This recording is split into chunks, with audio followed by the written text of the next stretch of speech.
Ya alhamdulillah kalau untuk sekarang sih dalam kondisi baik-baik aja, sudah kembali pulih. Tapi pas setelah kemo kan memang kambuhnya itu maksudnya terasa banget beratnya itu setelah melakukan kemo hari pertama, kedua, ketiga sampai maksimal itu hari kelima itu Masya Allah luar biasa banget perjuangannya tuh di situ gitu loh karena pasti merasakan mual dan muntah yang sangat hebat gitu loh. Dan kemo yang ketiga ini kan obatnya jadi kayak ibarat kayak naik dosis gitu loh penambahan dan kebetulan waktu itu obat mualnya sendiri yang biasa disuntikan kehabisan jadi pakai obat mual yang biasa gitu loh jenisnya jadi bener-bener nggak bisa bangun nggak bisa ngomong jadi ke kamar mandi pun diantar dibopong gitu jadi yang bener-bener yang nggak bisa ngapa-ngapain gitu loh bener-bener kayak nggak berguna banget deh pokoknya jadi luar biasa banget kerasa banget untuk kemo yang ketiga ini dan mudah-mudahan nanti kemo yang keempat nggak seberat yang kemarin pengennya sih terus-terusan kumpul sama anak-anak ya karena anak-anakku kan masih kecil-kecil cuman kondisinya kan aku juga rentang waktunya itu dari persiapan kemo itu kan kalau udah berapa kali kita cek jantung lagi, cek lab lagi, EKG lagi ya kan, terus echo lagi, banyak yang harus dicek lagi. Jadi buat mantau kuat nggak badannya untuk melanjutkan kemo yang berikutnya gitu. Jadi daripada bolak-balik Jakarta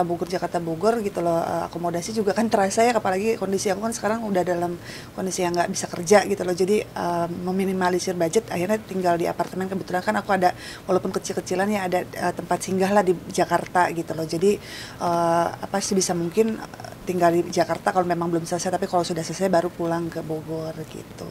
Untuk jenis kankernya sendiri adalah kanker payudara stadium 3 di grade 3 dan penanganannya sendiri rencananya anjuran dokter itu kita coba dulu di kemoterapi untuk melakukan kemoterapi selama 8 kali dulu dan kalau memang 8 kali itu bisa menghentikan haid berarti itu sudah jatuh menopause dini, tapi kalau memang tidak menghentikan haid jadi nanti setelah kemo ke-8 itu kita akan melakukan pengangkatan rahim gitu loh. Jadi itu ada upaya-upaya yang memang akan dilakukan ya. Aku sih berharap mudah-mudahan tidak perlu harus melakukan pengangkatan dini karena aku benar-benar yang masih trauma ya ketemu sama ruang operasi karena kan operasi yang pertama, kedua, ketiga, keempat, kelima, keenam itu benar-benar yang jaraknya berdekatan sekali sampai aku benar-benar lumpuh nggak bisa jalan sama sekali ya yang cuman bisa tiduran kayak mayat hidup lah maksudnya gitu ya jalan juga dibopong mau ngapa-ngapain nggak bisa cuman dilap sama adik-adik gitu loh sama keluarga sama sahabat aku Kak Putri juga ya benar-benar menggantungkan hidup sama orang lain gitu loh mau sholat pun nggak bisa benar-benar cuma bisa sholat dalam keadaan tidur gitu loh jadi yang kalau sampai harus operasi lagi berarti kan harus melakukan pemulihan secara dari awal lagi kan jadi itu yang bikin aku berat gitu lah mudah-mudahan nggak melakukan operasi pengangkatan rahim harapan aku sih itu gitu. Apa sih ya udah kalau bisa dibilang lelah ya lelah gitu loh kalau bisa nolak maunya sih nolak gitu loh cuman ya inilah maksudnya apa yang aku jalankan ini memang menuntut aku supaya maksudnya untuk tidak berontak, tidak bisa protes gitu. Jadi memang apa yang dianjurkan dokter ya mau nggak mau memang harus aku lakukan karena itu prosedurnya gitu loh. Kalau memang kita mau sehat, ikhtiarnya ya seperti itu gitu.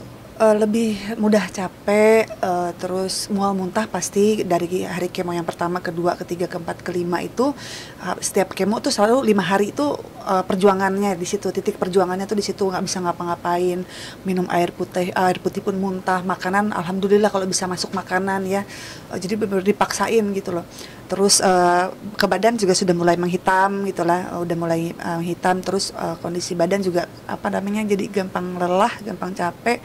Terus sekarang pendengaran juga sudah mulai agak terganggu gitu loh, mulai di sebelah kanan ini udah mulai kurang berfungsi. Jadi mulai banyak sih katanya kan memang itu yang disampaikan oleh dokter dari sebelum melakukan kemo juga mungkin terfatalnya bisa terjadi kelumpuhan juga, bisa jadi fatalnya lagi yang tidak diinginkan ya kematian juga ya. Tapi mudah-mudahan kemungkinan terburuk tidak terjadi sama aku ya. Tapi maksudnya kekhawatiran itu sudah mulai muncul gitu seperti kebotakan di rambut itu sudah aku alamin gitu.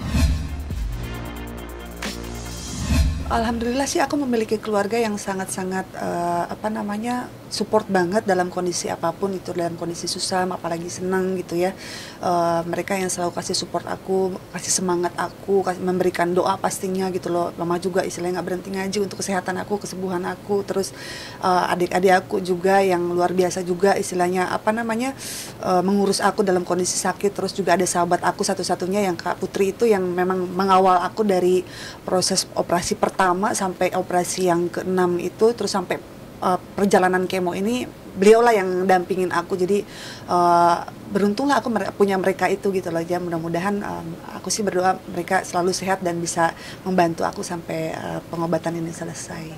Pengen banget, aku sempat pakai hijab gitu loh, sempat pakai hijab, tapi efek kemo ini beda dari yang lain, jadi panas gitu loh. Kadang-kadang kalau apalagi setelah kemo itu kayak pedes di jidat, di kepala ini depan itu pedes banget, dan itu keringat kita itu luar biasa keluarnya, bener-bener ngalir gitu. Jadi nggak kuat akunya. Sempat beli wig juga, coba mungkin pakai wig agak lebih ringan kali ya. Nggak bisa juga gitu loh. Pakai topi pun aku lepas pakai. Jadi ya sudahlah gitu loh. Orang mau melihatnya aku dengan dari sisi apa, ya sudah, nggak apa-apa, pasrah gitu. Karena kan mungkin mudah-mudahan mereka juga bisa maklum ya dengan kondisi aku sekarang ini. Karena kan mereka tidak tahu apa yang aku rasain sekarang. Mungkin kenapa nggak hijab aja gitu kan, pasti ada mungkin selentingan, pasti ada yang bicara kayak gitu. Kenapa nggak hijab aja? Kenapa nggak pakai wig? Kenapa sih harus botak? Atau mungkin ya, aku juga nggak tahu. Ada yang berbicara seperti itu, ya itulah yang aku rasakan gitu loh. Karena sakit, pusing, keringet yang benar-benar luar biasa. Keringetnya kalau misalnya dalam kondisi benar-benar harus ruang AC terus gitu. Itu sih yang aku rasain gitu, kesulitannya. Kadang aku juga masih ada lalainya juga ya, nggak ini. Cuman lebih ke memperbaiki diri mungkin, karena aku melihat gini loh. Kalau kadang-kadang aku juga pernah aku melakukan, maksudnya mengeluh sama Allah, ya Allah kenapa sih gitu, maksudnya cobaan yang satu baru selesai, tapi sekarang udah ada cobaan lagi. Karena aku kan baru dinyatakan bersih dari meningitis kan gitu loh.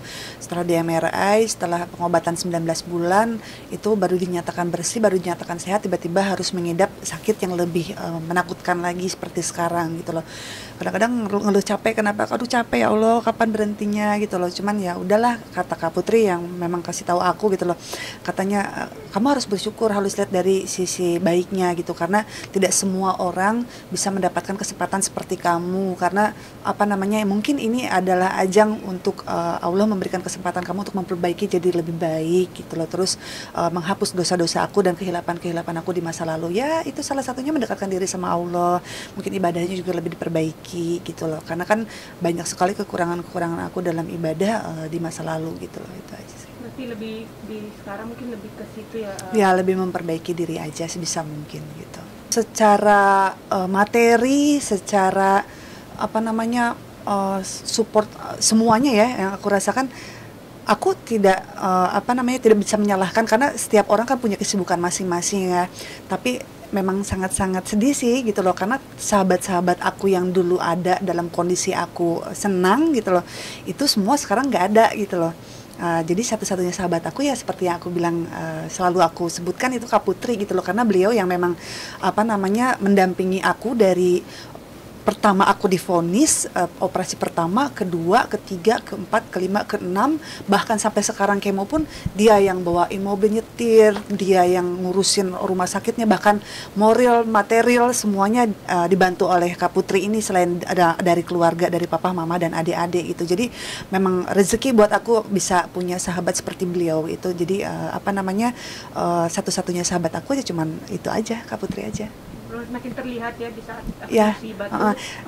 kalau untuk secara kata-kata sih memang banyak ya di Instagram gitu memberikan semangat, support, tapi kalau secara keseluruhan itu cuma satu orang itu aja gitu. Tapi kalau untuk komunikasi dukungan secara kata-kata doang, semangat doang, yaitu lewat WA banyak, lewat Instagram juga banyak, tapi secara langsung belum ada sih.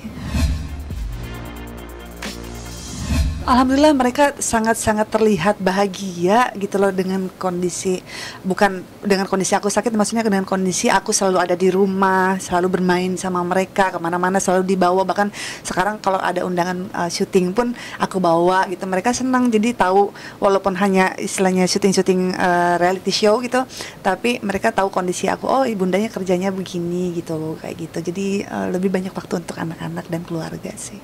Anak-anakku kan masih kecil ya, masih baru 6 tahun sama 5 tahun. Jadi mereka belum paham sakit kanker itu apa, bahayanya apa. Tapi yang mereka tahu ya udah, kalau bundanya di rumah sakit berarti bundanya sakit, dan mereka selalu bunda cepet sehat ya, bunda kuat ya. Aku nggak tahu itu memang dia diajarin sama mbaknya atau sama abah sama neneknya, atau memang itu mereka keluar dari diri dia sendiri, tapi itu jadi penyemangat, walaupun kata-kata seperti itu jadi penyemangat buat aku. Terus pas aku lagi pertama kali botak itu aku video call dulu kan untuk ketemu anak-anakku, takutnya mereka kaget, "Bunda sekarang botak, abang takut nggak sama Bunda?" Kok Bunda kepalanya botak tapi keren katanya gitu. Jadi aku yang nangis, tapi aku berusaha untuk tegar di depan mereka karena aku nggak mau anak-anakku jadi anak-anak yang cengeng, yang maksudnya meniru gitu loh. Misalnya Bunda aja cengeng, jadi abang atau adik jadi cengeng pun nggak masalah gitu, takutnya begitu kan. Jadi aku berusaha untuk setegar mungkin di depan mereka.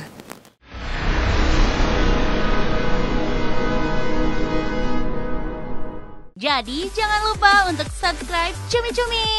Ditekan ya tombol lonceng merahnya.